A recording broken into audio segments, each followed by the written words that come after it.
भगवान महाकाल से कलयुग को क्यों न्याय मांगना पड़ा? आखिर 4 युगों में कैसे हुई लड़ाई? क्यों भगवान शिव को करना पड़ा न्याय?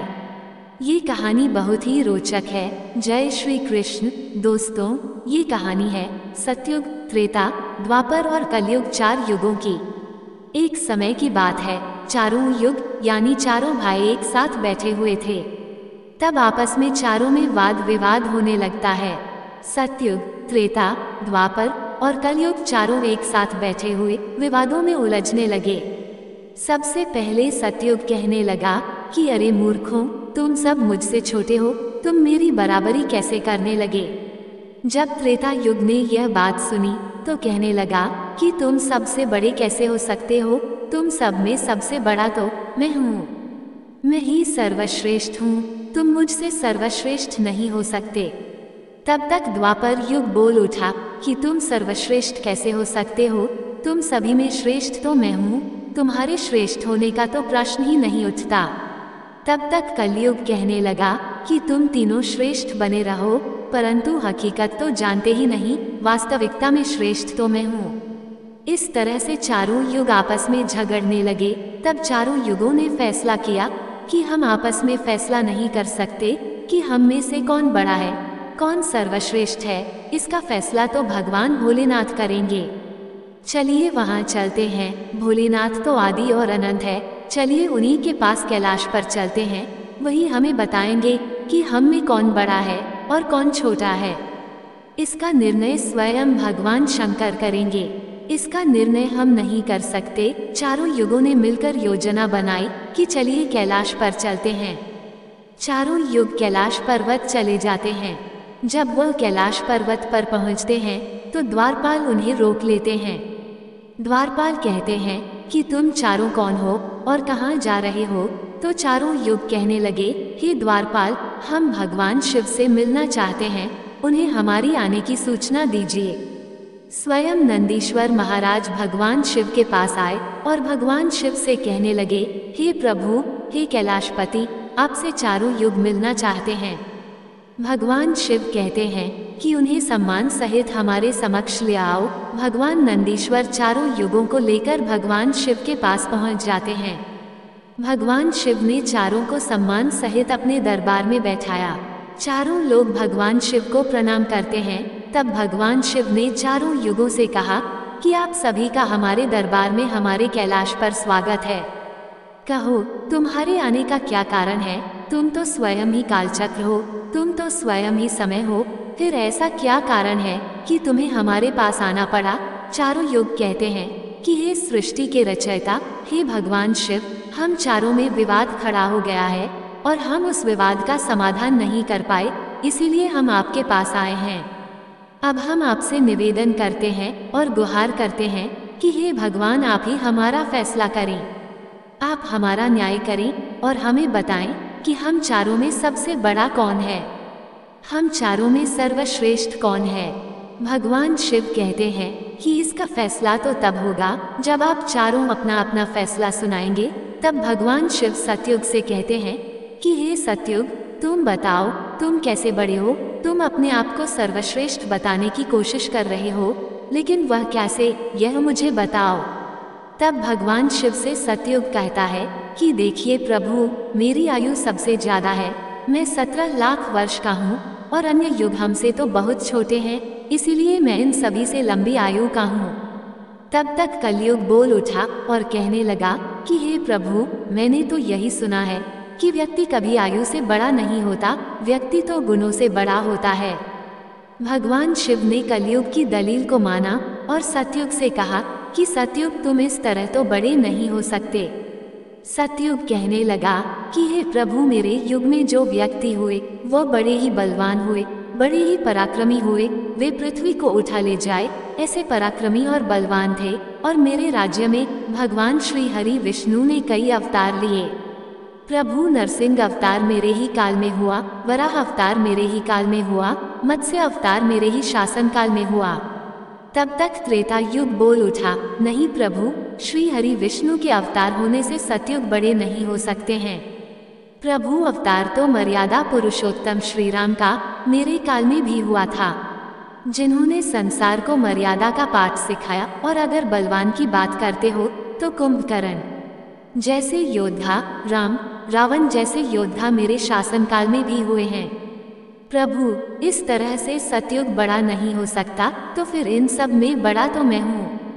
जब ये बात द्वापर युग ने सुनी तो द्वापर युग ने कहा, हे प्रभु, दोनों बड़े बन रहे हैं, परंतु ये दोनों बड़े कैसे हो सकते हैं? देखिए प्रभु, आप जानते हैं कि जब मेरा शासन काल आया तो मेरे काल में तो भगवान श्री कृष्ण जैसे अवतार पैदा हुए, जो कि 16 कलाओं से संपूर्ण परब्रह्म परमेश्वर थे, जिन्होंने विराट रूप दिखाया। वैसा विराट रूप तो साक्षात भगवान विष्णु भी नहीं दिखा सकते हैं। अगर योद्धाओं की बात करते हैं तो मेरे शासनकाल में बड़े बड़े योद्धा कर्ण, एकलव्य, गुरु द्रोण, जरासंध, भीष्म पितामह और अर्जुन, भीम, युधिष्ठिर, नकुल, सहदेव मेरे ही शासनकाल में हुए थे। प्रभु, बलराम स्वयं मेरे ही शासनकाल में हुए थे। तो बताइए प्रभु कि मेरे शासनकाल में कौन सा योद्धा इनके योद्धाओं से कम था? हे प्रभु, इन सब में तो मैं बड़ा हूँ। तब तक कलयुग बोल उठा। कलयुग कहता है कि हे प्रभु, मैं उनकी बातें मान लेता हूँ। उनके शासन काल में जो भी योद्धा हुए, जो भी अवतार हुए, उनमें कई कमजोरियां पाई गई थी, और जिनके शासनकाल में कमजोरी वाले मनुष्य हो, वह सर्वश्रेष्ठ कैसे हो सकता है? कलयुग कहने लगा कि नहीं भगवान, मेरा शासनकाल सबसे अच्छा है। मेरे युग में व्यक्ति के भोग विलास के लिए कई सुविधाएं हैं। अच्छे अच्छे और नई नई तकनीक से परिपूर्ण मेरा युग, मेरा शासन काल सभी में सर्वश्रेष्ठ है। जब भगवान शिव ने चारों युग, सतयुग, त्रेता, द्वापर और कलयुग की वाणी सुनी, चारों के उत्तर सुने, चारों की बहस सुनी, तो भगवान शिव अपने मन में विचार करने लगे और सोचने लगे कि इनका फैसला कैसे किया जाए। पास में ही माता पार्वती बैठी थी। माता पार्वती कहती है कि हे प्रभु, अगर आप ही इनका फैसला नहीं कर पाए तो फिर इनका फैसला कौन करेगा? फिर तो चारों भाई आपस में ही मर जाएंगे। हे महादेव, इसीलिए आप ही इनका फैसला कीजिए। सभी देवता मिलकर भगवान शिव से कहने लगे कि हे भोलेनाथ, आप ही इनका फैसला करें, नहीं तो चारों युग अगर आपस में लड़ने लगे तो फिर क्या होगा? सृष्टि का कालचक्र रुक जाएगा, समय का प्रवाह रुक जाएगा। भोलेनाथ, आप ही कुछ कीजिए। भगवान शिव कहते हैं कि ठीक है, मैं समस्त गणों की बात मानता हूँ, मैं इन चारों युगों का फैसला करूँगा। भगवान शिव ने चारों लोगों से कहा कि चलो ठीक है, मैं तुम चारों की परीक्षा लूंगा, और जो परीक्षा में सफल हुआ वही सबसे बड़ा होगा। सतयुग बोल उठा कि हे भगवान, आप जो चाहे वो परीक्षा ले लीजिए, लेकिन सबसे बड़ा तो मैं ही रहूंगा। कलयुग कहता है, हे प्रभु, हम भी परीक्षा देने के लिए तैयार है, आप तो बस परीक्षा लीजिए। चारों युग परीक्षा देने के लिए तैयार हो जाते हैं। भगवान शिव ने 100 टन वजन का एक लोहे का परसा लिया और कैलाश पर्वत के नीचे एक तलहटी में रख दिया, और उस परसा के पास में ही एक चावल का ढेर लगा दिया। भगवान शिव ने चारों युगों को बुलाया और कहा कि तुम चारों की परीक्षा अभी हो जाएगी। भगवान शिव सतयुग से कहते हैं कि सतयुग, मेरे 500 गण यहाँ बैठे हैं और इस परसा में रखे हुए चावल को बनाना है, तो इन चावलों को तुम्हारे युग का व्यक्ति ही बनाएगा, और मेरे यहाँ जितने गण हैं वह सब भोजन करेंगे। भगवान शिव कहते हैं कि ये सतयुग, तुम तुम्हारे युग का व्यक्ति बुलाओ और उसे भोजन बनाने के लिए भेज दो। हम सभी लोग यहाँ खड़े होकर देख रहे हैं। जब भगवान शिव की बात सतयुग ने सुनी तो एक बहुत बड़ा बलवान योद्धा सतयुग ने बुलाया और कहा कि जाओ, इस परसा में चावल बना कर के भगवान शिव के इन सभी गणों को भोजन कराओ। अपने महाराज का आदेश सुनकर के सतयुग का आदमी चलता है और वहां जाकर के देखता है कि उस परसे का भार 100 टन से ऊपर है। हजारों मन से ऊपर का परसा है, पर वह तो सतयुग के युग का व्यक्ति था। वह बड़ा ही बलवान था। उसने एक बहुत बड़ी भट्टी खोदी। भट्टी खोदने के बाद पेड़ों को तोड़ कर के लाया और उसने अग्नि जलाई। अग्नि जलाने के बाद परसे को एक हाथ से उठाया और उठा कर के भट्टी पर रख दिया, और चावल उठाया और परसा में डाल दिया, पानी डाल दिया और चावल बना दिया। जब बहुत विशाल परसा में चावल बन गए तो उस व्यक्ति ने, जो सतयुग का था, समस्त गणों को बैठाया, पत्तल दिया और चावलों से भोजन करा दिया। अपना कार्य पूरा करके वह अपने मालिक सत्ययुग के पास आया और कहने लगा कि हे प्रभु, मैं जा रहा हूँ, अब मेरा काम हो गया है। भगवान विष्णु और अन्य लोग ये सब देख रहे थे। फिर भगवान शिव त्रेता युग से कहते हैं कि हे त्रेता, तुम अपने युग के व्यक्ति को भेजो और यह प्रसाद जो रखा हुआ है इसे मैं अपनी माया से हटा देता हूँ और इसी के समान दूसरा परसा बना देता हूँ। अब तुम अपने युग के व्यक्ति से इस चावल को बनवाओ और मेरे 500 गणों को भोजन करवाओ। तो त्रेता युग ने कहा कि ठीक है प्रभु, जैसी आपकी आज्ञा। त्रेता युग ने भी अपना एक महान योद्धा कुंभकर्ण जैसा बलवान प्रकट किया और उसको आदेश दिया कि जो तलहटी में नीचे हजारों टन का परसा रखा हुआ है, इसमें हजारों मन जो चावल रखा है उसे बनाना है, पकाना है, और जब चावल पक करके तैयार हो जाएं, तो इन 500 गणों को खाना खिलाना है। त्रेता युग का व्यक्ति भी बड़ा ही बलवान था। वो उस परसे के पास आया, पास में एक भट्टी खोदी और उस परसे को दोनों हाथों से उठा करके भट्टी पर रख दिया और ऊपर से रखने के बाद अग्नि जलाई और अग्नि जलाकर उसमें चावल डाला। चावल पक करके तैयार हो गए।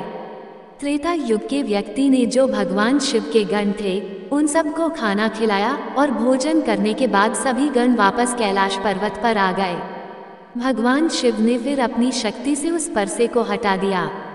अब भगवान शिव द्वापर युग से कहते हैं कि द्वापर, ये दोनों युग अपनी अपनी परीक्षा दे चुके हैं, अब तुम्हारी बारी है। देखिए, इतना ही बड़ा प्रसाद ये दिखाई दे रहा है और हजारों मन चावल रखे हुए हैं और तुम्हें मेरे 1500 गणों को भोजन कराना है। द्वापर कहने लगा कि ठीक है प्रभु, आपकी जैसी इच्छा, मैं पूरा प्रयत्न करूंगा कि मेरे युग का जो व्यक्ति है आपके सभी गणों को खाना खिला सकें। वहां पर द्वापर युग ने भी एक भीम जैसे अवतार वाला बड़ा ही ताकतवर बलवान व्यक्ति को बना करके खड़ा कर दिया और उससे कहा कि जाइए देखिए, तलहटी में परसा रखा हुआ है, वहां रखे परसे में उसे चावल को बनाना है और बनाकर इन सभी गणों को भोजन कराना है। वो व्यक्ति कहता है कि ठीक है प्रभु, जैसी आपकी आज्ञा।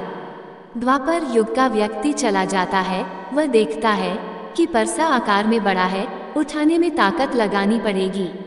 उसने भट्टी खोदी और लकड़ियों की व्यवस्था की और उस परसे को दोनों हाथों से उठाया, क्योंकि उसे सतयुग और त्रेता युग के व्यक्ति आराम से उठा सकते थे, लेकिन उसे बहुत ताकत लगानी पड़ी।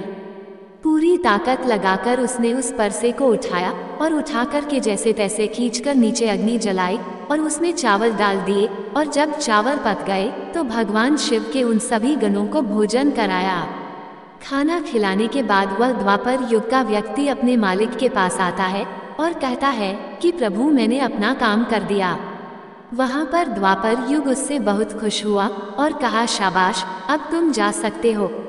अब भगवान शिव कहते हैं कि हे कलयुग, अब तुम्हारी बारी है। जो परसा तुम देख रहे हो उसका वजन कम नहीं होगा, उसका वजन उतना ही रहेगा, हजारों टन।